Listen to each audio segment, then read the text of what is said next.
Boa noite. Olá, boa noite. Presidente Jair Bolsonaro já está em Nova York, onde vai fazer amanhã o discurso de abertura da Assembleia Geral da ONU.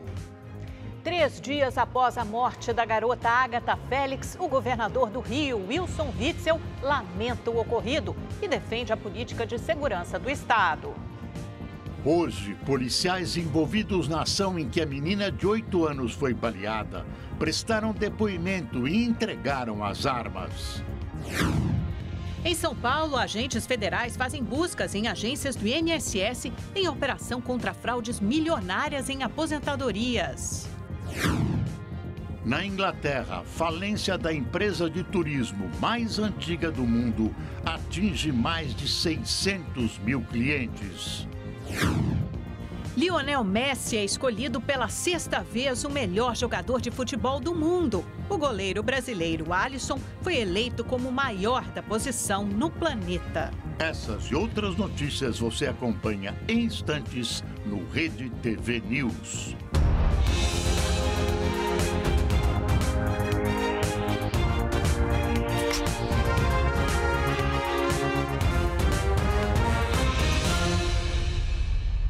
Uma auditoria do Tribunal de Contas do município de São Paulo apontou que 6 de cada 10 cartões do bilhete único teriam sido fraudados.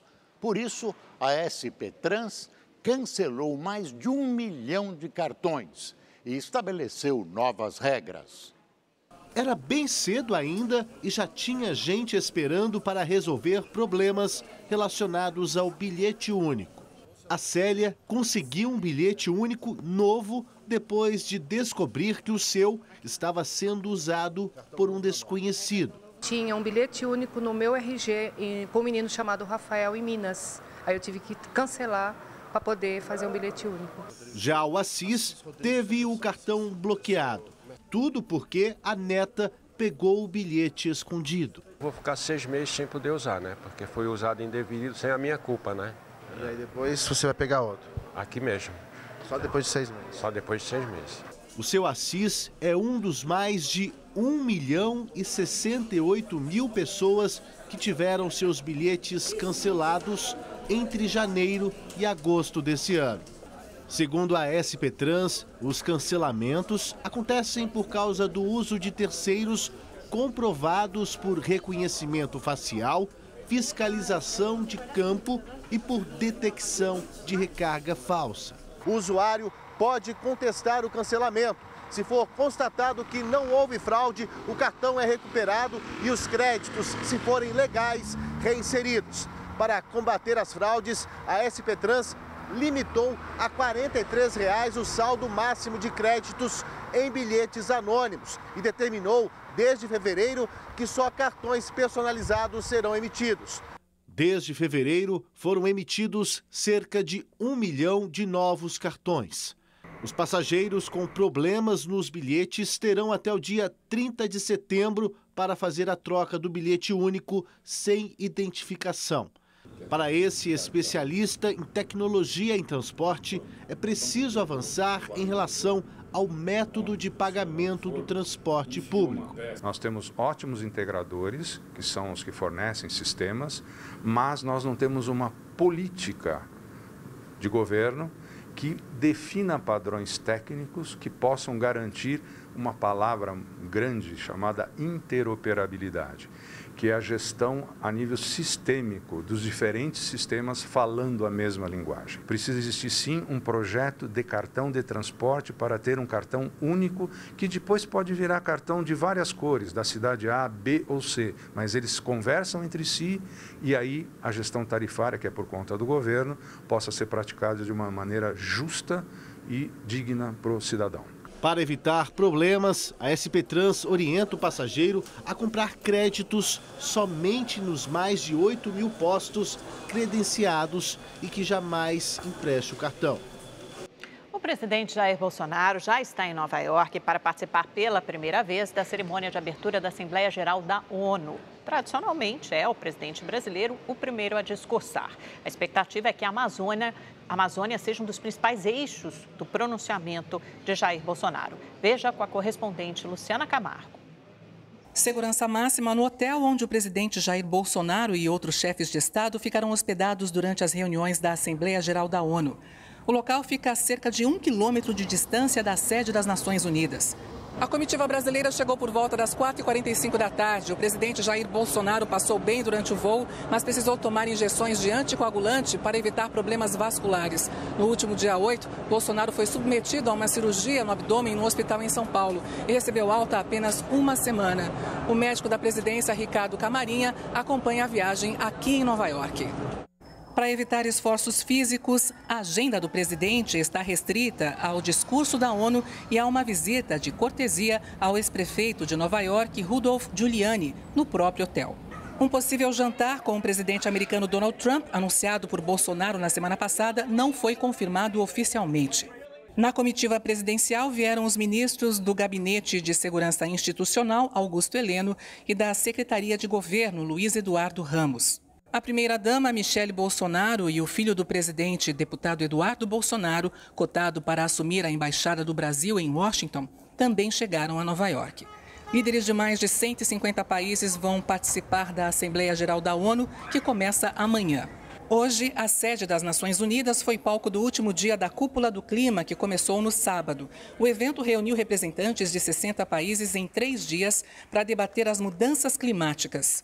Em discurso durante a tarde, o presidente francês Emmanuel Macron anunciou uma parceria com doadores internacionais para destinar 500 milhões de dólares a recursos de proteção à Amazônia e outras florestas tropicais. Luciana Camargo, de Nova York, para o Rede TV News. O que se espera amanhã é um discurso meticulosamente preparado para tentar colocar melhor o país no aspecto ambiental. Fazer a defesa da soberania brasileira sobre a Amazônia e reiterar o compromisso do Brasil, do governo brasileiro, com a democracia. O Ministério da Defesa divulgou um balanço do primeiro mês de atuação das Forças Armadas no combate às queimadas na Amazônia Legal. As multas aplicadas no período ultrapassam 36 milhões de reais.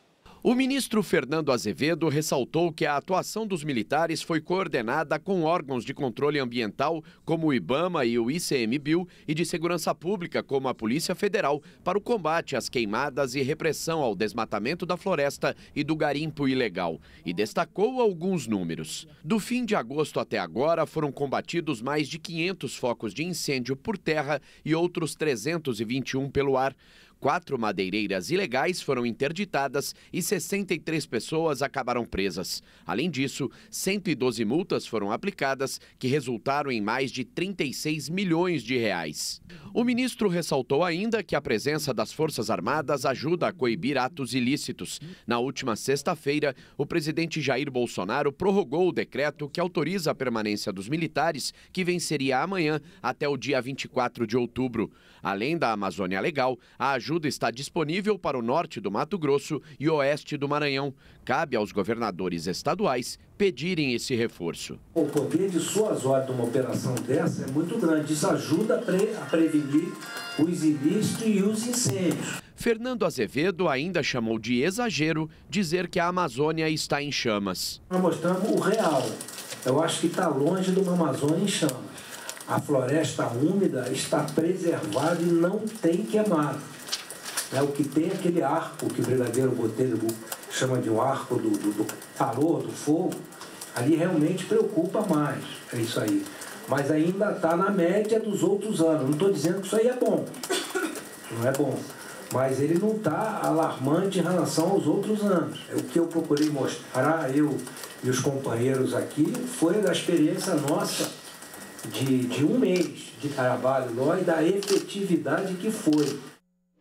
O presidente do Senado, Davi Alcolumbre, do DEM do Amapá, adiou para a tarde de quarta-feira a votação do primeiro turno da reforma da Previdência, que estava marcada inicialmente para começar amanhã. O motivo é que ele convocou para esta terça-feira uma sessão conjunta do Congresso Nacional para votar a Lei de Diretrizes Orçamentárias de 2020. Também estão na pauta análise de vetos presidenciais em leis sancionadas recentemente. Entre elas, a gratuidade para bagagens de até 23 quilos, prevista na medida provisória que liberou o capital estrangeiro para companhias aéreas, e também os vetos à lei de abuso de autoridade, inclusive aquele sobre o uso desnecessário de algemas, todos constando nesse projeto. São vários vetos no projeto de lei sobre abuso de autoridade. Um locutor de rádio foi preso pela Polícia Federal suspeito de assaltar agências do Correio em Caruaru, no agreste de Pernambuco.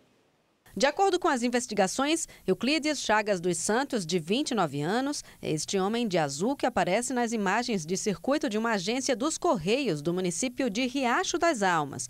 Ele tira uma arma da cintura e rende um vigilante. Em seguida, rouba dinheiro de um dos guichês. É possível ver que o locutor segue assaltando outros caixas.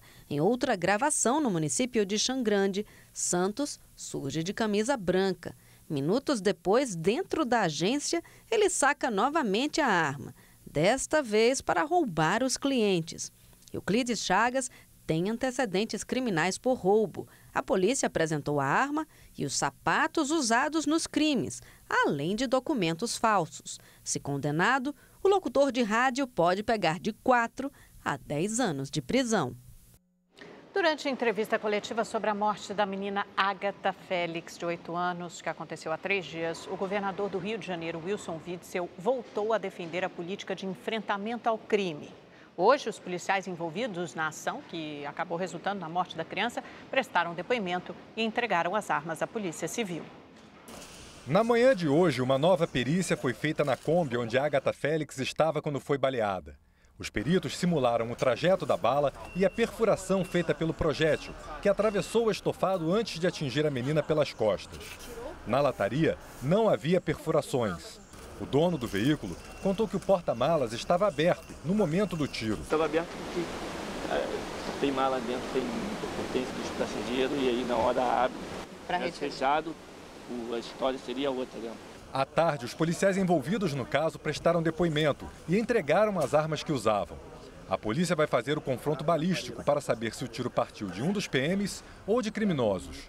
Os responsáveis pela investigação também vão fazer uma reconstituição. No início da tarde, o governador do Rio falou pela primeira vez sobre o caso. Wilson Witzel cobrou rigor nas investigações e voltou a defender a política de enfrentamento ao tráfico adotada desde que assumiu o cargo. A nossa missão é resgatar o estado do Rio de Janeiro das mãos do crime organizado. Tirá-los, seja do asfalto, seja das comunidades. E o resultado está aparecendo de forma satisfatória e significativa. Depois da morte de Agatha, movimentos de favelas do Rio de Janeiro encaminharam à ONU uma denúncia contra o governador do estado. Eles questionam a política de combate ao tráfico e acusam Witzel de violar direitos humanos. No documento, os movimentos dizem que a morte de Agatha é mais uma tragédia diretamente relacionada à segurança pública bárbara conduzida pelo governador Wilson Witzel. A denúncia foi encaminhada à alta comissária de direitos humanos da ONU, a ex-presidente do Chile, Michelle Bachelet. Segundo o aplicativo Fogo Cruzado, Agatha é a 5ª criança morta por tiro este ano no Rio de Janeiro. O corpo da menina, que tinha 8 anos, foi enterrado ontem. A caminho do cemitério, amigos, parentes e moradores da Fazendinha, comunidade do Complexo do Alemão onde Agatha morava, protestaram. Justiça! Para Agatha! O avô da menina pediu o fim da violência na cidade. O mundo está vendo quanta violência nesse Rio de Janeiro, no Brasil. Alguém da polícia procurou você? Alguém tem que acabar com isso, alguém tem que definir o certo e o errado. E neste momento, ativistas protestam contra a morte da menina Agatha no centro do Rio de Janeiro. O repórter Tony Vendramini acompanha a manifestação e tem as informações ao vivo. Boa noite, Tony.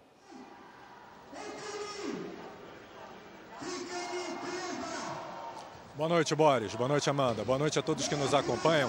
Os manifestantes tomaram as escadarias da Alerj e também o pátio que fica aqui em frente ao Palácio Tiradentes. Eles protestam contra a política de enfrentamento do governador Wilson Witzel.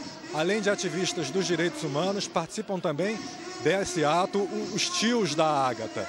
Nesse momento, na delegacia de homicídios, 8 policiais militares que participaram da ação que resultou na morte da menina ainda prestam depoimento. Eles entregaram as armas. São pelo menos 7 entre pistolas e fuzis. O delegado que acompanha o caso, o delegado Daniel Rosa, informou que esses depoimentos são mantidos sob sigilo. Ao vivo do Rio de Janeiro, Tony Vendramini para o Rede TV News. Obrigado, Tony. É claro, óbvio, que antes de atribuir culpas, é preciso aguardar os laudos da perícia, que não será tão rápida, tão ligeira como o governador Witzel, que demorou apenas 3 dias para falar sobre o assunto. A morte da menina Ágata teve impacto direto na Câmara dos Deputados, onde tramita o pacote anticrime do ministro da Justiça, Sérgio Moro. Um dos pontos da proposta prevê a chamada excludente de ilicitude, que é a ausência de punição ou diminuição da pena em determinadas condições para mortes causadas por policiais. O pacote anticrime foi entregue ao Congresso pelo ministro da Justiça, Sérgio Moro, em fevereiro deste ano. Desde então, um grupo de trabalho discute a proposta e vários pontos já foram retirados. O mesmo deve acontecer com o chamado excludente de ilicitude.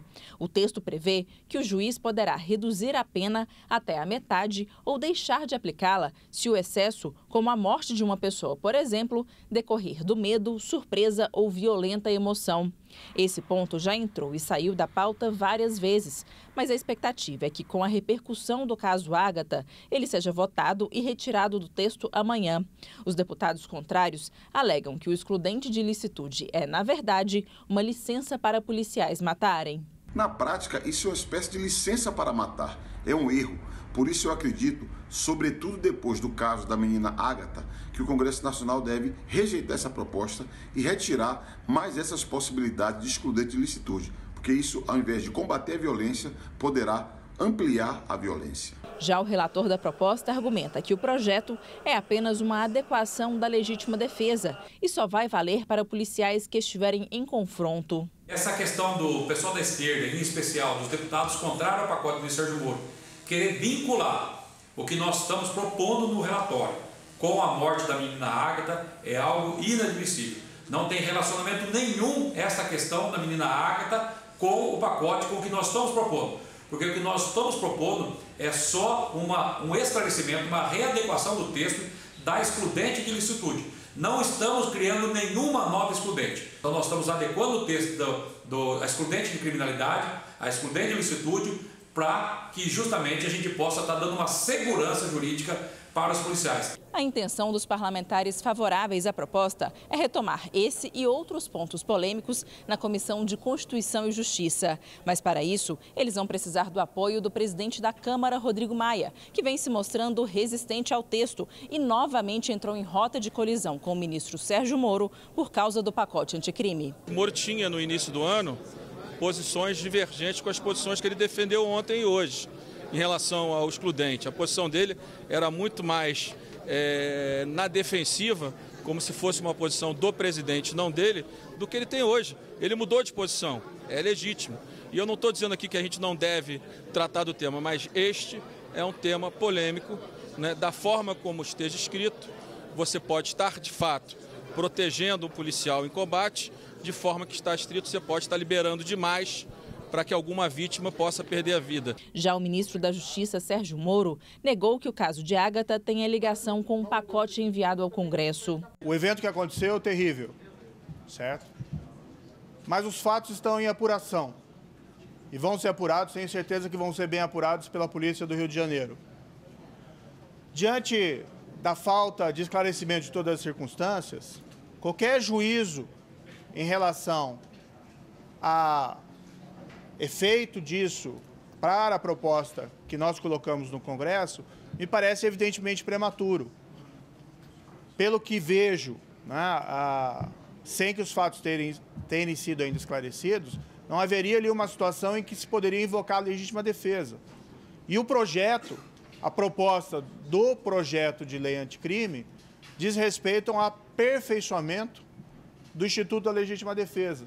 Já o presidente da República em exercício, general Hamilton Mourão, defendeu a polícia e disse que quadrilhas de traficantes determinam quais as versões dos fatos serão divulgadas. Elas estão estruturadas igual a guerrilha. Tem a força de guerrilha, que é aquela bandidagem que anda de fuzil e pistola, que as grandes redes de televisão aí filmam quase diariamente andando no Rio de Janeiro. Não é? Tem força de apoio. O que é a força de apoio? É aquela que varre a rua depois do confronto, é aquela que diz que quem atirou foi a polícia, não é? Independente da investigação que tenha sido feita. A palavra de um contra o outro. E você sabe muito bem que nessas regiões aí de favela, se o cara disser que foi o traficante que atirou, no dia seguinte ele está morto. O pacote de Moro é altamente positivo, necessário até urgente.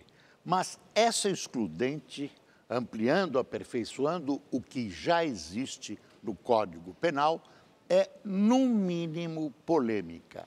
Teoricamente, até pode ser uma medida aplicável, mas aqui no Brasil, neste momento, com polícias mal instruídas, mal treinadas, algumas violentas, pode virar uma espécie de sinal verde para matar.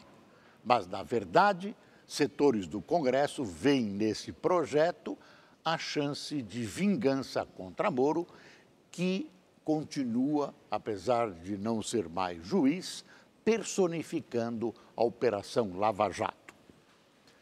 E ontem foram enterrados no cemitério de Sulacap, na zona norte do Rio, os corpos dos 2 cabos da Polícia Militar que morreram neste fim de semana. Eles foram mortos em confrontos com traficantes durante operações policiais.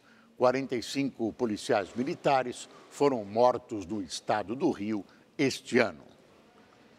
O plenário do Supremo Tribunal Federal julgará, na próxima quarta-feira, um processo que discute se delatores devem apresentar alegações finais antes de delatados nas ações penais. Em agosto, a segunda turma do STF anulou a condenação de Aldemir Bendini na Operação Lava Jato por entender que o ex-presidente da Petrobras deveria ter apresentado as alegações finais somente após os delatores. A decisão do Supremo sobre o tema pode levar à anulação de condenações da Lava Jato. Estão combatendo a Lava Jato. Um policial militar matou um colega de trabalho dentro de um batalhão da PM em Campinas, no interior de São Paulo. O crime aconteceu na tarde de hoje no 47º Batalhão. O soldado Kleber da Silva Avelino, de 37 anos, descarregou 2 armas a queima-roupa no PM Tiago de Camargo Machado, de 34 anos. A vítima foi levada ao hospital de helicóptero, mas não resistiu. Avelino foi preso em flagrante. Os motivos do ataque são investigados. Um adolescente de 12 anos morreu após cair do 9º andar de um hotel em Salvador. A queda foi na manhã de hoje. Familiares disseram à polícia que o jovem era sonâmbulo. E o delegado que investiga o caso acredita que tenha sido um acidente. Após a realização do exame, estive presente no apartamento, não havia nenhuma desarrumação, nenhuma desordem dos mobiliários que indicasse que pudesse ter tido alguma briga, alguma discussão, algo nesse sentido. O adolescente não morava no local. Ele costumava passar o fim de semana no hotel em um flat de familiares. O apartamento não tinha tela de proteção. Em nota, o hotel disse que lamenta e está colaborando com a polícia. Um acidente envolvendo 4 carros deixou 3 mortos na rodovia Castelo Branco, na Grande São Paulo. O vídeo mostra quando o motorista perde o controle do veículo, atravessa o canteiro central e bate em outros 3 carros no sentido contrário. O motorista do carro desgovernado e outras 2 pessoas que estavam no primeiro veículo atingido morreram no local. O acidente foi na manhã deste domingo e a polícia suspeita de um racha. Só vi o vulto. Graças a Deus consegui desviar, pegar um pouco do meu carro ainda. Você acha que teve algum racha envolvido aí? Eu creio que sim, pela velocidade que ele estava, e o pessoal falou também que eles tinham uns carros lá de baixo. 2 feridos foram internados num hospital de Osasco, na Grande São Paulo. O caso foi registrado como homicídio culposo e lesão corporal culposa na direção de veículo automotor. Bebedeira ou rachas têm sido grandes assassinos no trânsito no Brasil. Não me venham, por favor, com história de campanhas educativas. Qualquer um sabe o perigo de disputar corridas ou de beber antes de dirigir. Só penas duras de prisão podem ajudar a controlar esses criminosos. A Polícia Federal realizou hoje em São Paulo a operação que investiga fraudes no sistema previdenciário. Mandados de busca e apreensão foram cumpridos em agências do INSS, em casas de servidores públicos e escritórios de contabilidade e advocacia. Tudo o que foi apreendido está agora na sede da PF, na zona oeste da cidade. São vários malotes contendo documentos e informações extraídas de dezenas de computadores apreendidos durante a operação. O esquema, que causou um rombo de 55 milhões de reais aos cofres públicos, concedia aposentadorias a pessoas que não tinham tempo de contribuição suficiente. Para isso, os criminosos usavam empresas inativas e vínculos de trabalho inexistentes. Um grupo de advogados que arregimentavam os clientes interessados na concessão do benefício fraudado. Esses advogados montavam os requerimentos de benefício, apresentavam ao INSS e, de outro lado, escritórios de contabilidade providenciavam o envio de informações falsas à Previdência Social com esses tempos de contribuição fictícios. Com essa inserção de tempo fictício, era possível que pessoas que não tinham nem metade do tempo necessário para a aposentadoria que alcançassem essa aposentadoria. Os investigadores encontraram indícios de fraudes em centenas de benefícios analisados. Para executar as fraudes, os advogados e contadores contavam com o auxílio de 6 servidores do INSS, que aprovavam os benefícios sem observar os requisitos previstos na lei. 3 escritórios de advocacia arregimentavam essas pessoas e esses benefícios eram protocolados ali, e justamente esses 6 servidores ali é que viabilizavam a concretização dessa fraude. Nesta fase não houve prisões. Todos os benefícios suspeitos serão revisados administrativamente e poderão ter os pagamentos suspensos. Os investigados podem ser indiciados por organização criminosa, estelionato e inserção de dados falsos em um sistema de informação. As penas variam de 2 a 12 anos de prisão. O Ceará voltou a sofrer ataques criminosos no fim de semana. Veículos foram incendiados e 4 suspeitos foram presos. Hoje, o veículo de uma concessionária de energia foi atacado na periferia de Fortaleza. 2 ônibus também foram incendiados em bairros diferentes da capital. Ninguém ficou ferido. Os ataques começaram no sábado. Este vídeo mostra a ação de 5 criminosos. Eles descem de um carro e ateiam fogo em um caminhão guincho com um veículo em cima. Na madrugada de domingo, outros 3 caminhões foram incendiados na BR-116, na entrada de Fortaleza.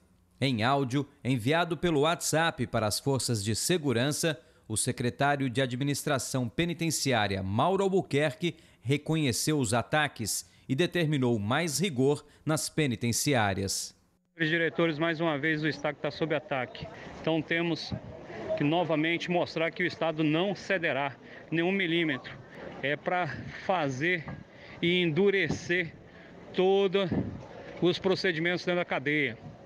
Revista, revista e revista. Por nota, a Secretaria de Segurança Pública informou que 4 pessoas foram presas suspeitas de incendiar um caminhão. Com eles foram apreendidos um veículo clonado e um galão de gasolina. Todos têm passagens pela polícia. No início deste ano, o Ceará sofreu cerca de 250 ataques criminosos em várias regiões do estado. Mais de 400 suspeitos foram presos. O Brasil não pode continuar permitindo essas ações do crime organizado. A ação policial dentro da lei precisa ser duríssima. Custe o que custar, doa a quem doer. Começou hoje o julgamento da arquiteta Adriana Vilela. Ela é acusada de ter mandado matar o pai, o ex-ministro do Tribunal Superior Eleitoral, Guilherme Vilela, a mãe e uma funcionária da família. Os 3 foram mortos a facadas no prédio em que moravam em 2009. O caso ficou conhecido como crime da 113 Sul. Para o Ministério Público, não há dúvidas da culpa de Adriana. A arquiteta sempre negou as acusações. Em 2013, o ex-porteiro do prédio em que o crime foi cometido, um sobrinho e outro homem, foram condenados por serem considerados os autores das facadas. Adriana foi levada a júri popular, que deve levar 5 dias para definir a sentença. Começou hoje, às 4h50 da madrugada, a primavera. É a famosa estação das flores, que dão cor e vida às cidades. Em São Paulo, a conhecida Selva de Pedra, um levantamento mostrou que os imóveis mais valorizados estão nas regiões mais arborizadas. E, mesmo com cara de inverno, a cidade ganhou um pouco mais de verde. O frio de 16 graus não desanimou essa turma. Eles levantaram cedo para cumprir uma missão: deixar um pedacinho de São Paulo um pouco mais verde. Hoje foi dia de plantar esta árvore, a aroeira pimenteira, que daqui a 5 anos estará assim. Uma sensação assim de dever cumprido, de pensar lá na frente, de deixar um planeta mais bonito, enfim, é maravilhoso. O Muda Moca já plantou 30 mil árvores em 20 anos de fundação. O plantio é feito o ano todo, mas nessa época tem um gostinho especial. A gente vê a avifauna chegando, a gente vê passarinhos das mais diversas espécies, abelhas nativas, abelhas sem ferrão, que passaram a frequentar o nosso bairro desde que a gente passou a plantar árvores. A gente começa a conectar com a natureza, põe a mão na terra, então no primavera é mais uma das que a gente gosta, né? Além de trazer qualidade de vida e bem-estar, a arborização ainda influencia na valorização imobiliária. Uma pesquisa de um site de ofertas de imóveis apontou que o metro quadrado mais valorizado está justamente nos bairros com mais verde. Cidade Jardim e Vila Nova Conceição estão no ranking dos 10 mais arborizados, com uma média de 15 árvores a cada 100 metros. Enquanto as regiões com menor valor são Cidade Tiradentes e Itaim Paulista, com apenas 2 árvores a cada 100 metros. A cidade tem um verde muito mal distribuído e os bairros que ainda têm vegetação nas ruas, nos quintais, nos prédios, ele é muito mais valorizado porque todo mundo quer morar num local que tenha qualidade de vida, bem-estar, que seja mais silencioso, mais tranquilo, mais bonito, com passarinhos. Isso está intimamente ligado à quantidade de verde na cidade. Bom para o seu Giuseppe, que teve uma árvore plantada na porta de casa. A natureza é a melhor coisa que tem. É a árvore, é o pulmão da gente, o ser humano, porque dá aquele oxigênio mais fresco, mais tudo.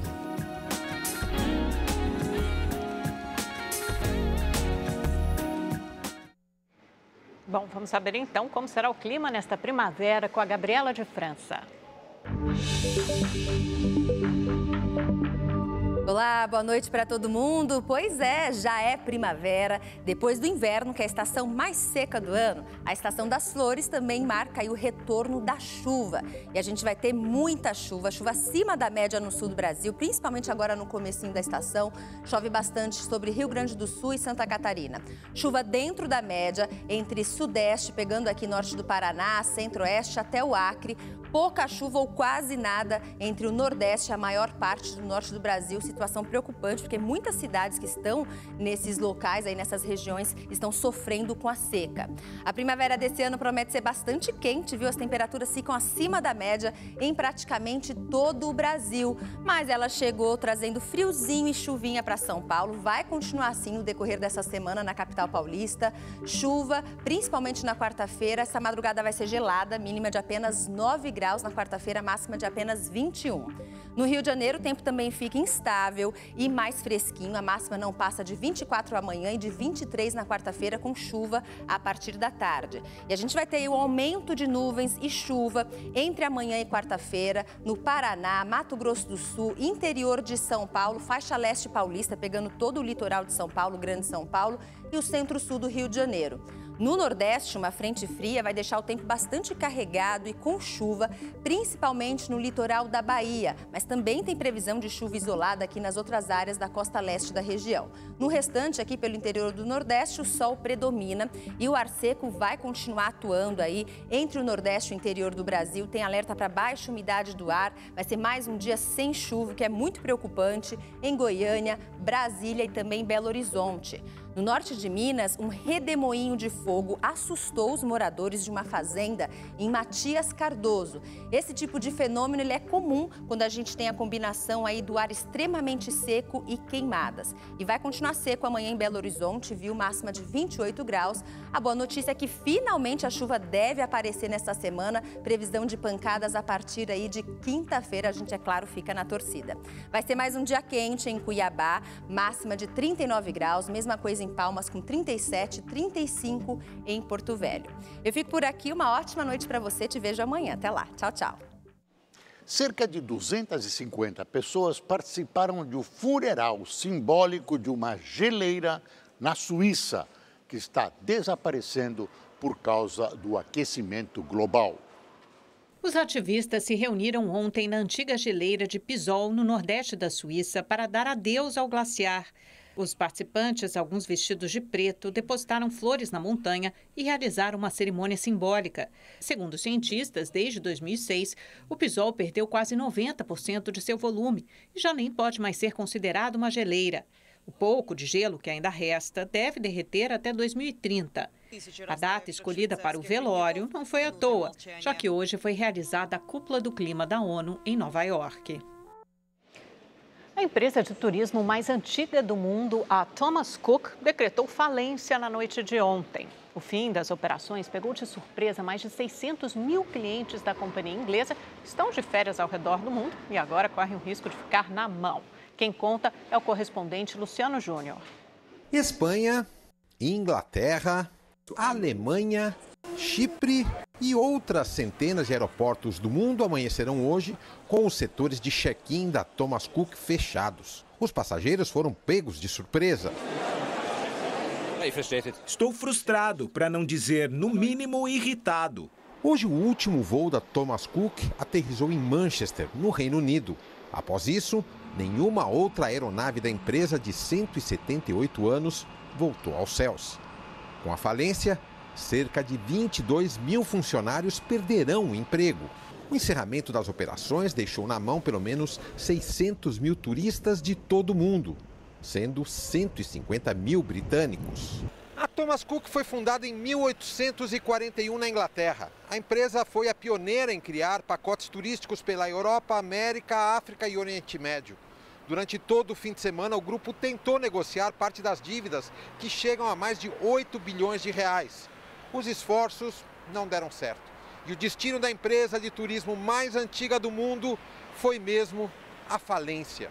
O diretor executivo da empresa, Peter Fankhauser, disse que esperava nunca ter de dar essa notícia. Ele pediu desculpas aos envolvidos e afirmou que não faltaram esforços para tentar reverter a situação. O secretário-geral da Associação Europeia de Viagens, Michel Delabrousse, procurou acalmar os ânimos dos turistas europeus que estão viajando em roteiros comprados da Thomas Cook e garantiu que as autoridades estão trabalhando para repatriar todas as pessoas. De Paris, Luciano Júnior para o Rede TV News. O presidente de Israel, Reuven Rivlin, se reuniu hoje com o atual primeiro-ministro Benjamin Netanyahu e o opositor Benny Gantz para tentar definir quem será o próximo primeiro-ministro do país. Como nem Gantz nem Netanyahu conseguiram a maioria das cadeiras do parlamento nas eleições da semana passada, o presidente israelense tenta agora promover um acordo entre os dois que lideram os partidos mais votados. Segundo a mídia local, Gantz e Netanyahu fizeram progressos significativos na reunião de hoje. Eles estariam negociando compor um governo de união em que cada um ocuparia o cargo de primeiro-ministro por um período de 2 anos. Nas últimas eleições gerais, Netanyahu conseguiu 31 cadeiras no parlamento. Já Gantz garantiu 32. Para ter maioria e eleger o próximo primeiro-ministro, os partidos precisam formar uma coalizão com pelo menos 61 cadeiras no parlamento. Hong Kong teve mais um fim de semana violento, com confrontos entre policiais e manifestantes. Os protestos na região já duram mais de 100 dias. Quem conta é o correspondente Marcelo Espíndola. Uma bandeira da China foi rasgada e jogada no lixo durante os protestos de domingo. Os manifestantes depredaram um shopping, lançaram latas de lixo, acionaram extintores de incêndio e arrancaram painéis. O grupo também invadiu uma estação de metrô e acabou cercado pela polícia. Na rua, uma barricada tentava conter o avanço policial, enquanto a multidão corria para escapar dos agentes. 5 pessoas foram presas. No sábado, manifestantes agrediram um policial. O homem foi jogado ao chão e espancado com porretes. Um dos agressores tentou tirar a arma do agente, mas foi interrompido com a chegada de outros policiais.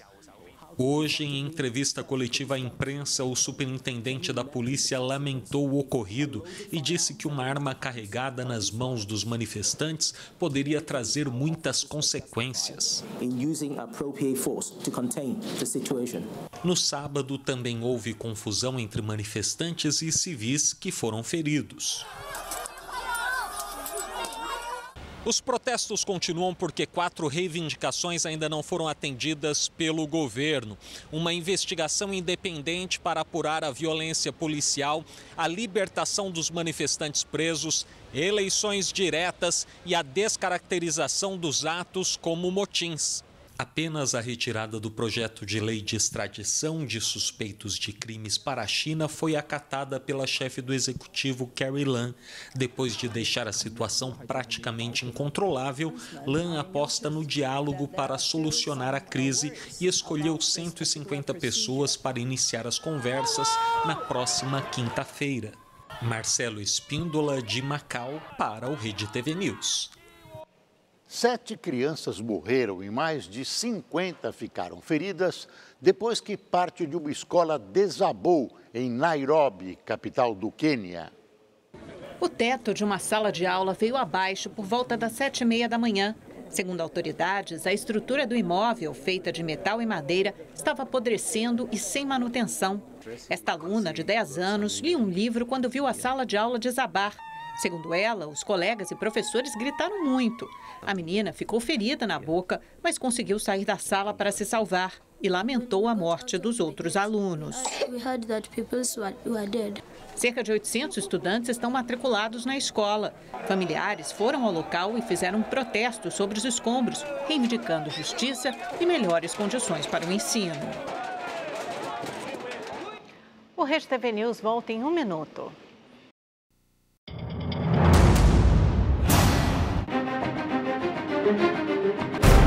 A Polícia Civil de São Paulo tem várias delegacias especializadas, mas esta aqui é ainda mais especial, pois trata-se de uma delegacia de defesa da mulher. Como é feito o atendimento aqui na Delegacia da Mulher, que foi vítima de violência? A vítima é acolhida por uma equipe de plantão, que vai ser elaborado um boletim de ocorrência e, se for o caso, ela tiver interesse, solicitadas medidas protetivas de urgência para a retirada do autor do lar.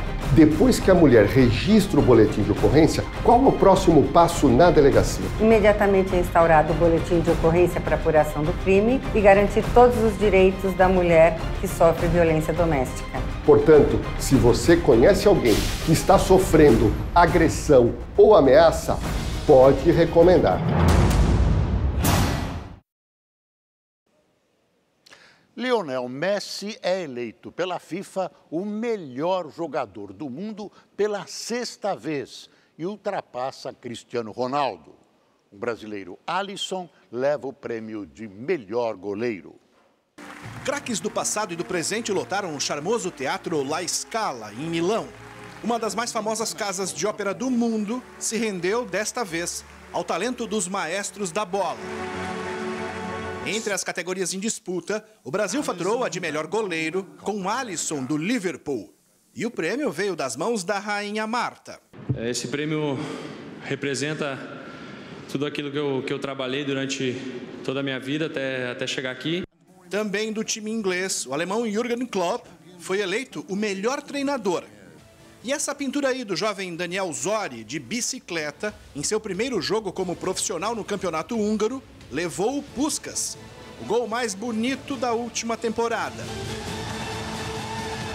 Mas claro, todas as atenções estavam voltadas para a escolha do melhor jogador do mundo. Lionel Messi, do Barcelona, e o zagueirão Van Dijk, do Liverpool, que levantou a última Liga dos Campeões, concorriam ao prêmio junto com Cristiano Ronaldo, da Juventus. O português, aliás, não compareceu à festa, talvez por imaginar que o prêmio já tinha destino certo. Lionel Messi.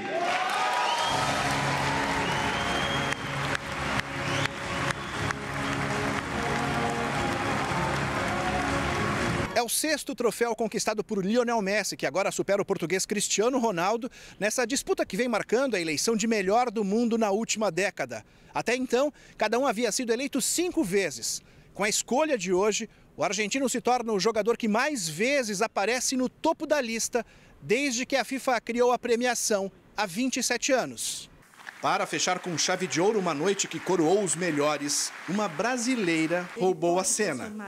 Indicada ao prêmio que reconhece gestos extraordinários de fãs de futebol, a paulistana Silvia Greco apresentou ao mundo o seu filho Nicolas, que é deficiente visual e autista, e que, graças à narração da mãe, pode torcer pelo time do coração, o Palmeiras. Peterson Isidoro, de Lisboa, para o Rede TV News. A penúltima etapa do Campeonato Brasileiro de Drift contou com um público que não se importou em pegar a estrada para sentir a emoção das batalhas de perto.